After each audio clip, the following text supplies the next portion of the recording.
everyone can pick up this free tank within World of Tanks console.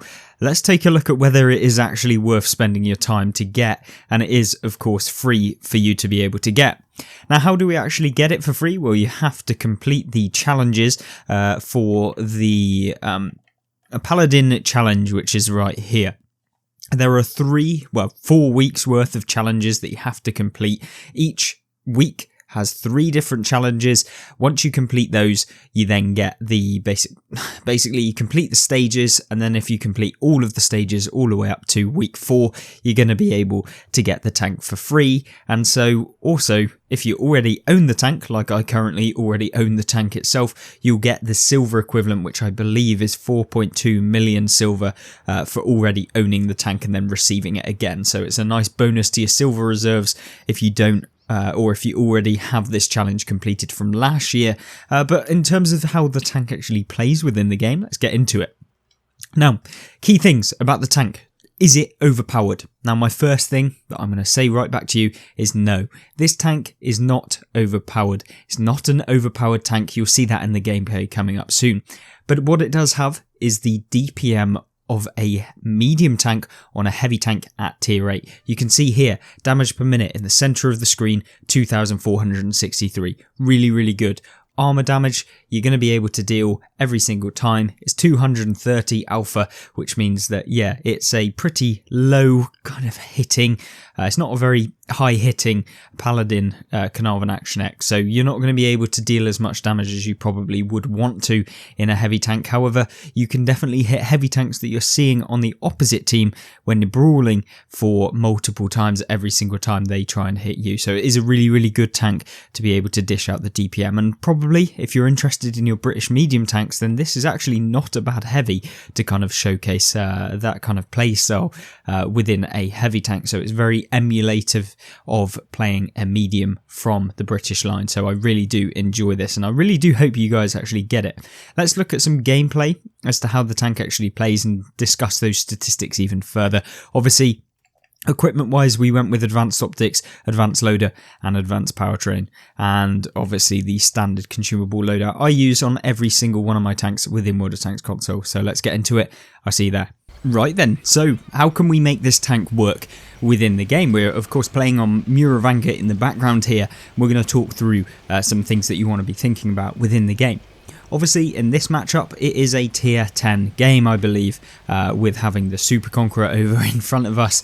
And so, yeah, this is probably the worst case scenario in terms of the matchup that you can be putting yourself into. And so, yeah, you will be seeing this quite a lot at the moment with the tier 9 and 10 kind of requirements for some of the contracts going on for the mercenary tanks. But with the Paladin, what it can do when you're coming up in these high tier matchups is it has enough penetration on both its standard rounds and, if you need to, its premium rounds to be able to deal with those tier 10. So you don't have any problems in that regard. The armament of the tank is absolutely fine. You're not going to have any problems. So that's really, really good. Obviously, some tanks, that's not the case, but this one definitely is. What we do have as well is, you can see here, the about 3.9 second reload time on a heavy tank to deal 230 damage per shot, which is really, really nice. And so yeah, definitely one of the benefits of the tank. So what you can do with that DPM, talking about the gameplay and how you can maximize your own games, is to make sure that what you're doing is trying to aim for tracks. If you can track and you can retrack and you can keep people pinned down, which is very, very easily when you have a 4-second reload on a heavy, makes it really, really easy to then get assistance damage and just add to your total damage tally. You don't have good view range, you're a heavy tank obviously, so we're not going to be able to outspot very many people, but the advanced optics brings our kind of vision into an okay range where, yeah, you can usually spot for yourself if someone decides to shoot at you, unless they of course are a tank sat at the back firing rounds into your cupola, which is a little bit unfortunate. However, 700 damage down. Let's move up, because that's what you've got to do with the tank. You've got to keep that gun firing, and if you haven't got any opponents to shoot at, you really lose kind of the overall ability to deal damage over the long term with this tank, and that's something that I never really I find difficult when you're playing a tank like this, because sometimes you can't be too aggressive with a tier 8 in a tier 10 game, because you lose half your hit points in one shot in a lot of the cases, and if you're coming up against FE 4005, yeah, you can lose pretty much all of your health if they high roll, so there's always that.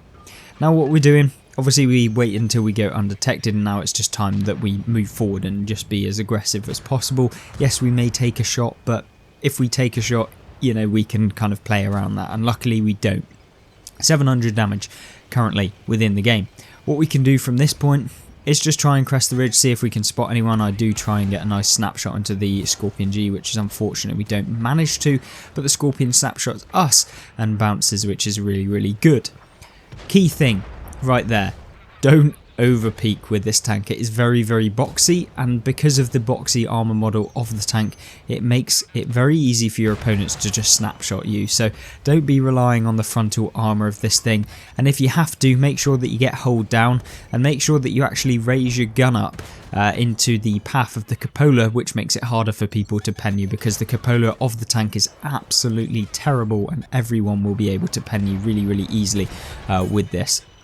One thing that you can see, we haven't actually run vertical stabilizers in this tank, and still we can hit very, very, very reliably with this tank, as you saw us snap into the Scorpion G, and you can see us just pinpointing the 87 here every single time. You know, it's got decent accuracy, which means that I do enjoy heavies that can have that ability, and so you can dish out the damage as and where you need it. And on the move, because the tank is not particularly the fastest in the game, we can hit the setter nearly every single time, even when on the move, which is really, really good. Obviously aiming down sights don't just auto aim with the tank, but there you go, picking up 2,500 damage, and we picked up a little bit of block damage from the Scorpion G hitting our upper plate whilst we were moving back down the slope. Don't rely on the armour of this tank, play it much like a medium tank, or at least an Action X type hull, so you don't want to be really showcasing any of that frontal hull armour unless you get that lower plate hidden by some sort of rock or whatever it may be, and definitely don't go trying to showcase the upper hull at all against tier 9s and 10 tanks, which are going to be able to just go straight through the upper hull, because the tanks basically are just a box. So yeah, there's kind of the negatives of the tank. Yes, you do have really good DPM, you're not particularly as fast as a medium tank, so I just feel like although you get really, really good benefits from that, you just don't have enough benefits to warrant you playing a heavy tank over just playing a medium tank itself. So yeah, it's kind of like an in-between, definitely one for people that are trying to get into more of a medium tank playstyle, because it does have essentially a tier 10 medium tank hull armor at tier 8, so that's always good. And so yeah, I do enjoy this tank, and so let's look at another gameplay where we can showcase a little bit more after we've seen the results screen. Obviously a win within the tier 10 game, picked up 2,500 damage, or just over 2,819, 1,400 base experience, 490 blocked, and the key thing about this tank is it's a silver earner, 120,000, well 130,000 silver, which is really, really good, and a very, very good tank for just being super aggressive, just putting rounds after rounds, and any of you that can actually aim within World of Tanks console are going to love this tank. The next gameplay we can showcase in this video is of course an Arctic region, a map that we haven't seen in a couple of replays now on the channel, but this one going to showcase you some of the key things about such a pretty fast tank. We have used advanced powertrain, which means we boosted up that max speed by 5%, and also the horsepower by 5%, which allows us to keep and maintain the speed of this tank. Yes, we could have gone with a plus 10% to max speed, but we want to make sure that we're constantly going at a decent speed. Just having a higher max speed doesn't necessarily mean that you can go at that speed all the time. Classic example, IS-7 says it's like 60 kilometers an hour, but you're very rarely actually doing 60 kilometers an hour consistently through the majority of terrain. However, with this heavy tank you can do 36 kilometers an hour, and so it's really not a problem. And you can see us snapping rounds here, even on the move, like we talked about in the previous replay, where you can just easily do it. And I'm sure if you want to actually try out this tank, I really do recommend it. You're going to be able to get very, very nice damage very easily, and I think for those of you trying to learn how to like make sure that you're being opportunistic, where you can pinpoint weak points of enemy heavy tanks, learn the weak points of a lot of the tanks, this is a really good one to kind of do that with. And also about spaced armor, because this tank on the turret has spaced armor, and if you can kind of use that to your advantage, you can certainly have some pretty good and reliable games within World of Tanks. Obviously, In terms of trying to bounce off your turret, what you want to do when you're looking directly at the opponent, they're going to then look to that cupola. What you then want to do is just wiggle your turret left and right, which you can do because you have the how can I say it, the kind of mobility of the turret to be able to do that, the turret traverse, and you've also got those spaced armor plates that you can use to your advantage, which is also really good. You can see us here just using the DPM to just completely outperform the Icebreaker there, and he really doesn't have much he can do against a tank that just reloads so quickly, and the Icebreaker having such low DPM as a tier 8 heavy tank just makes it very difficult when you're in a situation where a tank with DPM like the Paladin can pen you every single time because the armor doesn't really work on that German heavy tank. And so, yeah, you can see us just pinpointing the weak points of the Icebreaker here, hitting him in the cupola every single time. At least that's where we're aiming to. We do actually manage to get hit, which is a little bit disappointing. Icebreaker manages to high roll, which is even more disappointing. But as you can see, just putting rounds into the lower plate or that cupola means that the armor model of that tank is just terrible. So there you go. What we're doing now is just making sure that there is no one kind of sat over there, and what you can see me doing is just pinpointing the bushes over in that direction over here. What that allows me to do, as you can see, the smoke behind the tree means that our round has gone straight through and that there is nobody there.